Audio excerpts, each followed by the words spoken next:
மெதுவாக கேள், இது உனக்கான அருள் வாக்கு. உன்னை தேடி வருவது இது 7வது முறை. இது ஒரு சாமானிய சம்பவம் இல்லை. உன் உயிர் அழைத்ததால் தான் நான் வந்திருக்கிறேன்.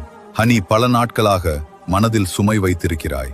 யாரிடமும் சொல்ல முடியாமல் உன் உள்ளத்தில் மட்டும் வைத்துக்கொண்டு தவிக்கிறாய். ஆனால் இன்று அந்த சுமையை விடும் நாள். நான் சொல்வதை நம்பு. நீ இழந்தது வீணாக போகவில்லை. அது உன்னை வலிமையானவனாக மாற்றியது. இனி வரும் நாட்களில் நீ எதிர்பார்க்காத வழிகளில் நல்லது நடக்கும். உன் வாழ்க்கையில் ஒரு புதிய தொடக்கம் ஆரம்பமாகிறது. நீ அடிக்கடி என்னாலா இது முடியும் என்று நினைக்கிறாய். ஆனா நான் சொல்கிறேன், உன்னால் முடியும். நிச்சயமாக முடியும். இனி பயப்படாதே. உன் பாதையில் நான் இருக்கிறேன். நீ விழுந்தாலும் நான் பிடித்துக் கொள்வேன். ஒரு விஷயம் மட்டும் செய். உன் மனதை அமைதியாக வைத்துக்கொள். ஒவ்வொரு நாளும் ஒரு நிமிடம் கண்களை மூடி உன் உள்ளத்தில் உள்ள ஒளியை உணர்ந்து பார்.